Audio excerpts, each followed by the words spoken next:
Is astrology a guide to aid us in mastering the universe?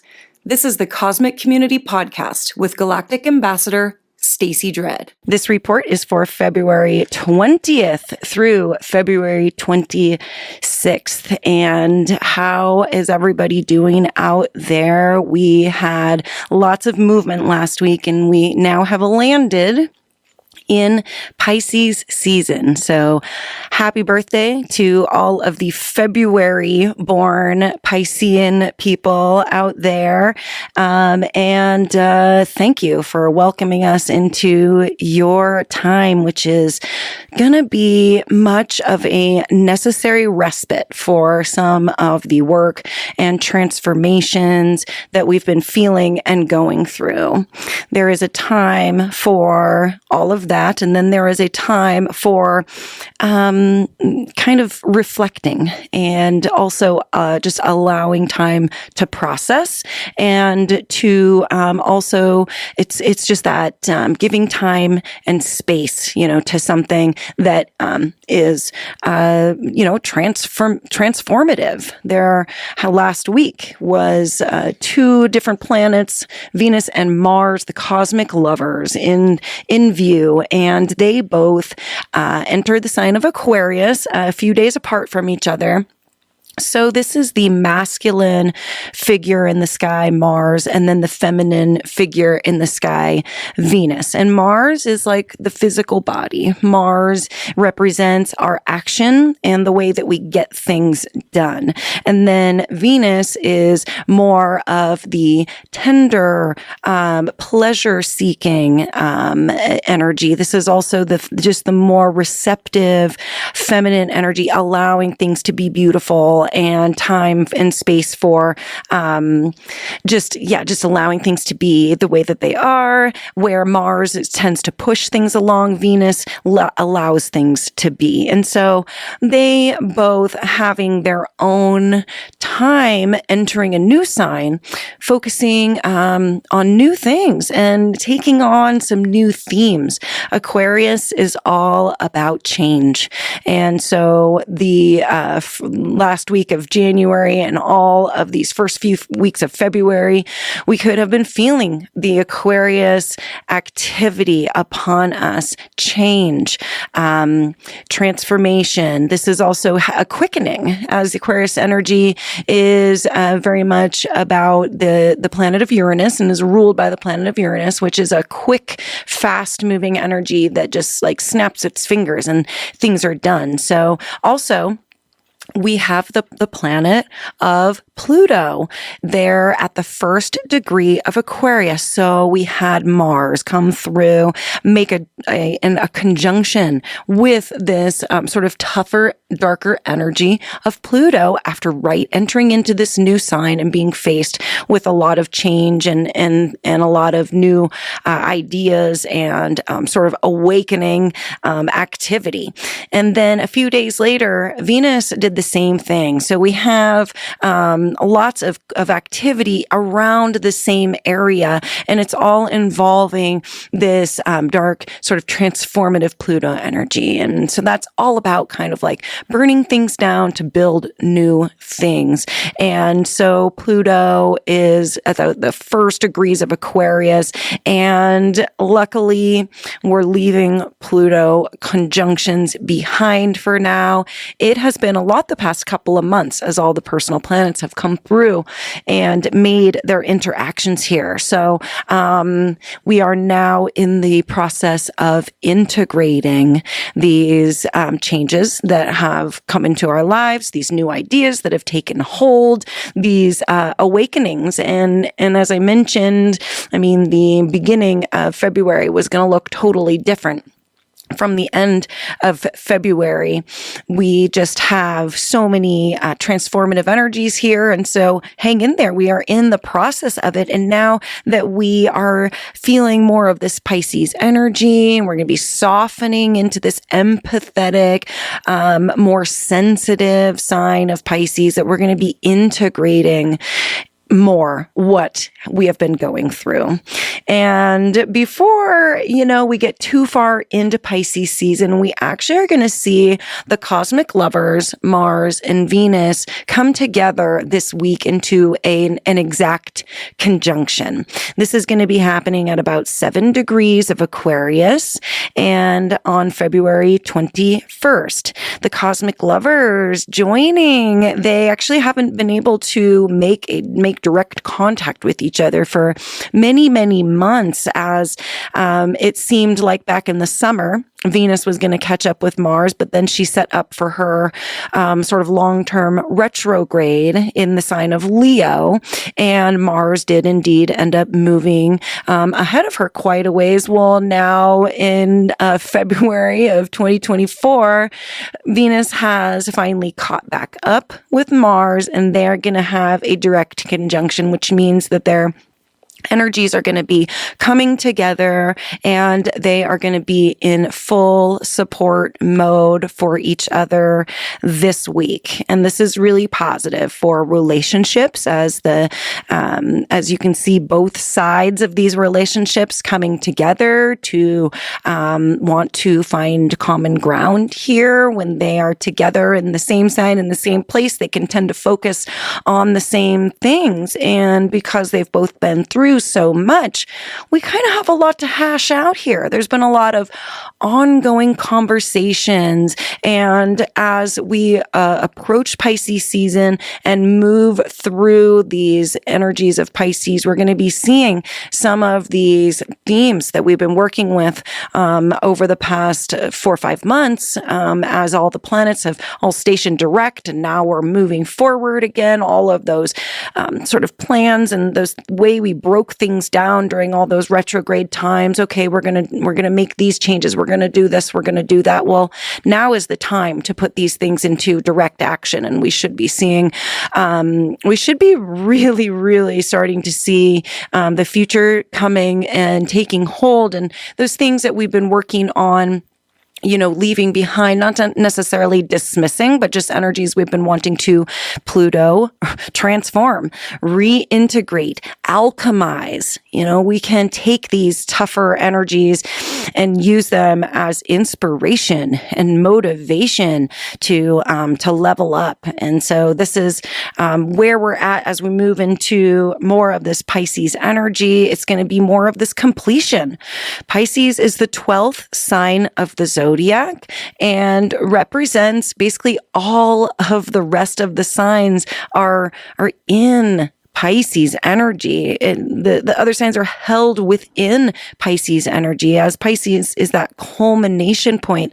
And this is actually going to be, we're coming up on the astrological new year.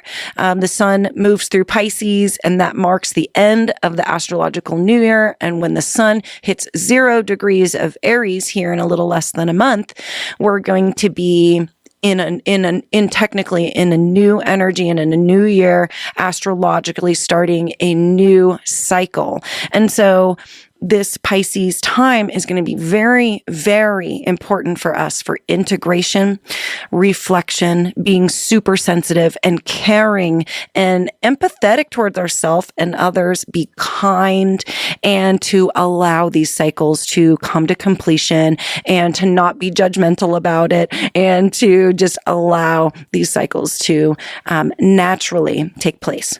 Another interesting point to this Venus-Mars conjunction on February 21st is it is going to be in a square with Jupiter. And Jupiter is a huge energy. Jupiter expands everything that it touches. And in a square that's 90 degrees apart in the zodiac, that can be a challenge. That can be an extra step that we have to take in order to reach that new height. And so as this week comes along, there can definitely be some more steps, that we need to take, like logically quickly, concisely, really working with this in order to expand and create new opportunity and to move forward into the future. Jupiter wants to bring in future things, wants to bring in good luck, and wants to just like drop in gifts wherever Jupiter is. And so I feel like with the square here, that if we're having tough times in our relationships or coming together on things like the yin and the yang coming together, that this week we could really see it coming together. And if we can embrace it, that Jupiter is going to indeed lay a gift out for us for our hard work. And then the moon is going to be moving into Virgo on February 23rd, setting up for our full moon this weekend. We have a full moon in Virgo on the 24th of February, and this is our last full moon before the astrological new year and the last full moon before eclipse season. The eclipses came up very quickly. We are going to be working with those again come March. And so this Virgo full moon carries with it a really beautiful opportunity to slow things down, get grounded, as Virgo is an earth sign. We get grounded. There's been a lot of change. There's been a lot of opportunity to kind of like throw the filing cabinets, throw all the pages up in the air and like let things just like reorganize. There's been a lot of energy that way. And Virgo full moon this week is going to ask us to ground. It's going to ask us to be more mindful about what's happening, as Virgo is a sign that's ruled by the planet of Mercury, the planet of our mind and of our mental capacity and of our mental state, the way that we communicate. This is going to be a big communicating moon. We could definitely get messages as Mercury is involved. Mercury is going to be moving into the sign of Pisces on the day that the moon moves into Virgo. So they are going to be practically opposing each other at this full moon, and the Sun and Mercury are going to be nearing a conjunction themselves. So the messaging here is very important. It's a good time to listen and to stay open and to take in information, but not be terribly judgmental about it. See, what Virgo offers is the opportunity to be discerning with information. So we take in everything, as Virgo energy does. It takes it all in. It's like all open ears and always listening and hearing everything. But the thing about Virgo is that they can then consciously work with breaking down all of that information that they've just heard, the crazy river of information that's always cruising through our mind all the time, and then also information that's flowing in to us from the outer world. Virgo has this amazing way of filtering through all of that. See, Virgo represents detoxing.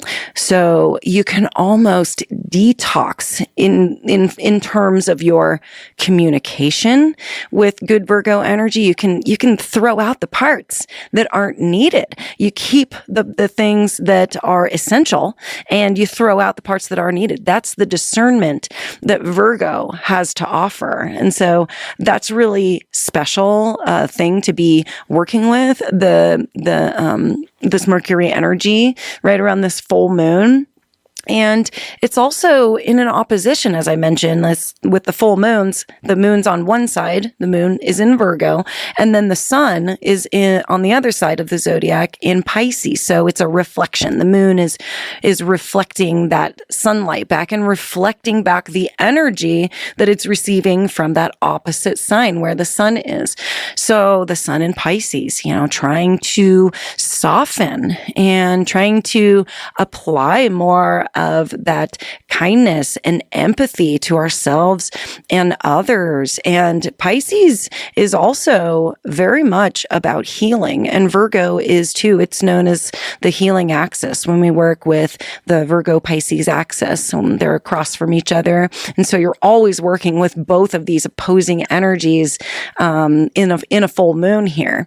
And we have also the North Node and Chiron in a conjunction at this time. I spoke a lot about this last week. So if you want to hear more about the North Node and Chiron working with our immortal wounds and what that can do for us, definitely go back and listen to last week's show, because I spoke a lot about it and I won't have the time to repeat it in this show today. But just knowing that we are working with the healing axis, Virgo Pisces, when we have Chiron, our wounded healer asteroid, working with the North Node, which is trying to bring things into our life and give us new opportunities to heal our immortal wounds, Chiron.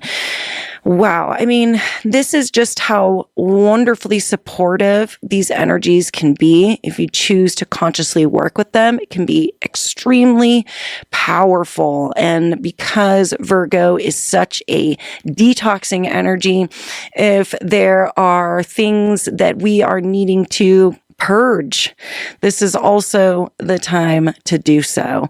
I mentioned that the Virgo full moon kind of sparks for me a lot of spring cleaning. And yes, it's because of the time of the year, probably in the northern hemisphere here.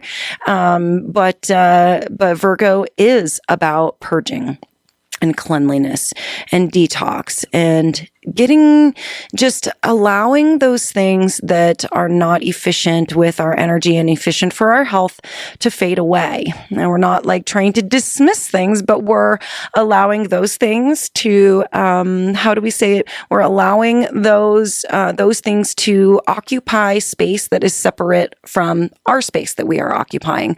And so that's okay to just say that's over there and I'm over here. It's not saying that that energy isn't there or that, it's something that we have to consciously work with all the time, but just, like we can choose to engage or not engage. And so that's really powerful at this time to mindfully purge the parts of ourselves, the parts of our health routine, the parts of just maybe even our health care, that just aren't working for us. It's not bringing any results, and we are needing to shift and have some discernment, allow things to just kind of end so that we can start new things. We do have that astrological new year coming up, and Pisces season is like, let's just be done with it if we're done with it, right? And also, let's be done with this cycle right now if we're done with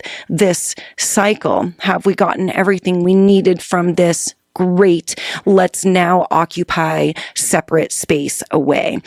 So Pisces season is looking to be quite exciting and full. We are going to be working with Mercury energy, the mind there. The sun is our ego, our focus, our daily focus. So we're going to be working with that focus on Pisces.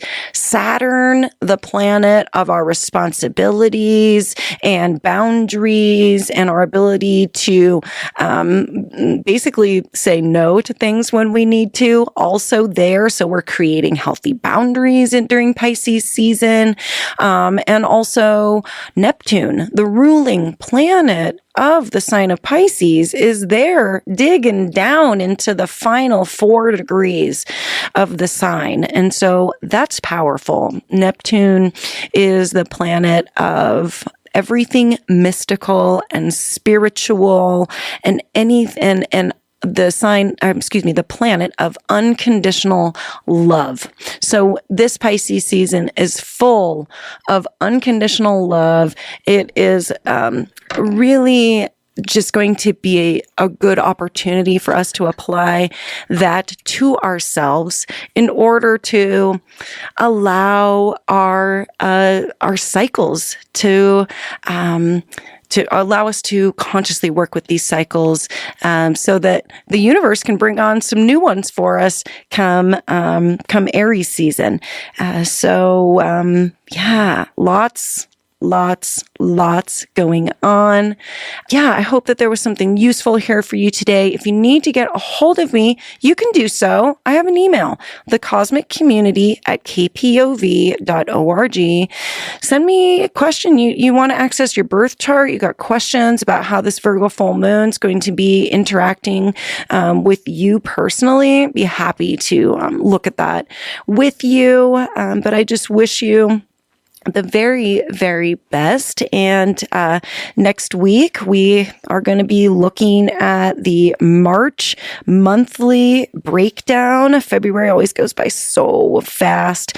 And March brings on, as I mentioned, the eclipses and this really beautiful space for us to land and reflect and start to integrate all of the busyness and all of the change that has taken place during Aquarius season. So be kind to yourself and be kind to others. And I will be talking to you again soon. Thank you.